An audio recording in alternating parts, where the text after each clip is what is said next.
Both Charlottesville residents, Democrats, Independents alike. We are broadcasting live, not live, we're broadcasting recorded tonight, both on the public access channel and hopefully will be re-recorded on our website, which you'll hear me speak about a few times tonight, but we'll at least start with that at cvilledems.org, and we ask everybody to go to that that's here, and anyone watching when this is rebroadcast. There is schedule of events, which we're going to go over. There are rules for this unassembled caucus, which we'll go over briefly. And there's access to pictures of the candidates as well as the candidates' sites. So we welcome you to go to cvilledems.org.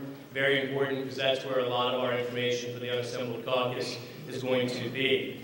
We're going to go through a quick educational piece tonight before we turn to the main event, which are the candidates. The first educational piece is this is new for the Democratic Party, the unassembled caucus. It's new for us, but its goal is to increase participation, not only of Democrats, but people that will swear in a loyalty oath to not oppose Democrats in the next election. And so we welcome all comers to this. Hopefully this will be an educational process tonight. For those that will see it rebroadcast and for those live. This part of the process is new also. This is what we call our rally. We've got balloons. Hopefully the person that's recording that can show the balloons. We've got some signs. We've got people that are hopefully going to make some noise for their candidates through the course of the night. I'm going to start off again by doing a little bit of introductions. We as a party have elected or appointed officials to run this unassembled caucus. And I want the people that are listening and the people here tonight to know who those people are, because you may have questions, and those people are obviously there to help assist and make this a very smooth process. The first person is Lloyd Snook. He will be our permanent chair. I'm not sure if he's here yet, but I'm sure that he will be here tonight. If you have questions, you can find Lloyd. We're doing something unique, again, for Charlottesville, not just the Democratic Party, but really statewide. And that is we are having an absentee ballot process that gives people additional opportunities to vote. We have an absentee ballot administrator, and that is Becky Thomas, who is here, and she's right there in the back for everybody to stand and say hi to.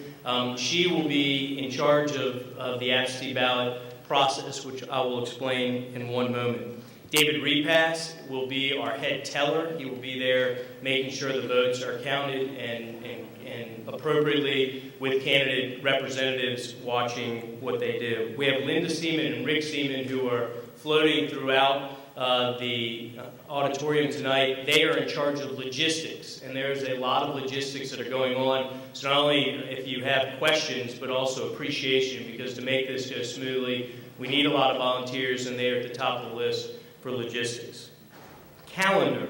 We've already had a couple of events. Hopefully people have been able to come out. We had a breakfast over at the Java Center on April the 18th. We then had a forum that the council candidates participated in that was not a Democratic Party endorsed, but Charlottesville Tomorrow endorsed candidate forum, which took place last night here. I heard it was a very spirited debate, and we look forward to more discussions among the candidates. Tonight, again, is our pre-caucus rally, and we hope that we'll keep the candidates on time. Each candidate, the rules are tonight, each candidate gets 12 minutes. They can use it however they want. We selected the order for the candidates by pulling it out of the hat. We have the sheriff candidates going first, and then we will have the city council candidates. April the 28th at City Space is our first absentee ballot opportunity. This is not early voting for people that are watching on the television or accessing our website. This is not early voting. You actually have to have a reason to come and participate in the absentee ballot process. And that is, if you're working 8 to 10 hours on May the 9th during our voting period for the unassembled caucus, if you're traveling out of town, or if you're observing a religious holiday, then you can show up on April the 28th. You don't need to do anything in advance. You can just show up and participate. We'll have the same opportunity again on May the 7th, again at City Space. And for anyone that doesn't know where City Space is, it's on the downtown mall. We will have signs. It's handicap accessible. There's a parking deck. It will be from 6 to 9 on both nights at City Space. And so you will have an opportunity for an absentee ballot opportunity if you're not in town, otherwise working 8 to 10 hours or have a religious observation. There's one other thing that the Democratic Party felt very strongly about this year, and that is people that are infirmed or ill or otherwise confined to their home and could not make either the absentee ballot opportunities or the unassembled caucus. If you would like to participate, you need to get in touch with either the absentee ballot administrator or one of the two chairs or the permanent chair, and you can access the website to find out how you can do it. But if you get in touch with us 5 days in advance, so by tomorrow for April 28th, 5 days in advance of May the 7th, which is May the 2nd, or 5 days ahead of May the 9th on May the 4th, we will actually send a volunteer to your house to allow you to vote. And that is only, again, for people that are infirm or ill and can't make the event. One last thing that we want to turn people's attention to and the people in the crowd get to see is a sample ballot. The ballot will be different this year. We, in years past, have had runoffs, and because we're doing this as an unassembled caucus, we won't have multiple ballot opportunities. This is a one-time ballot opportunity, and we've instituted an instant runoff process. In order to utilize an instant runoff process, you have to rank candidates. And this ballot sets out, both for the city council and the sheriff, an explanation in terms of the instructions of how you can rank the candidates. Each candidate's name will be listed in alphabetical order. Each candidate will have a rank of 1, 2, or 3 next to his or her name. You have the opportunity of circling one of the numbers beside the name of your first choice for the number 1, circling number 2 for your second choice, and circling number 3 for your third choice. It's necessary to assure that a majority is, that the majority vote elects either our 2 city council nominees or our 1 sheriff nominee. It's very important that you don't circle a candidate's name, you don't mark an X, you don't do any other type of markings on the ballot. It is going to be limited to circling the number. You don't have to rank all the candidates. You could decide just to rank 1 candidate. You could decide to rank a 1 and a 2. And you can decide to rank 1, 2, or 3, and you can exercise your prerogative as a voter to not vote for anybody and submit a ballot. But if you do multiple 1s, multiple 2s, multiple 3s, your ballot will not be counted. If you use X's, if you circle a name, your ballot will not be counted. This is a new process. We ask the people that are in the audience, and specifically the candidates, to go and educate the voters that are going to vote, specifically your constituents, that it is a new process. If you have any questions, again, you can access the website.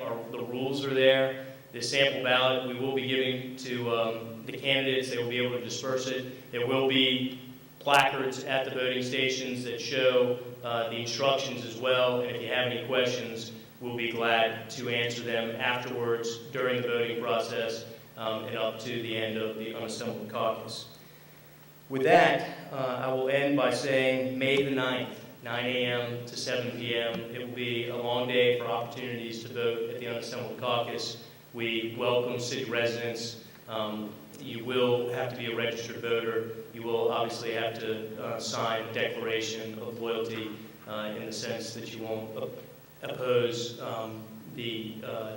don't intend to oppose the Democrats that are running or intend to support someone that's opposing them. And one last thing which I'm being reminded of is, where is it going to be? It's going to be here at Burley. So the votes are going to be here on May the 9th.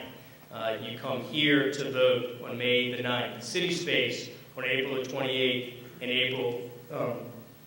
May the 7th. But here at Burley Middle School, you will see signs out front directing you here. We'll have the voting out front in the hallway, and we look forward to having you here. We, as Democrats, enjoy this process. We're excited about the opportunity. We're excited to hear from our candidates tonight, and I'm going to turn it over to Jennifer McKeever to get us started with the sheriff candidates. Thank you guys all for being here. We appreciate it.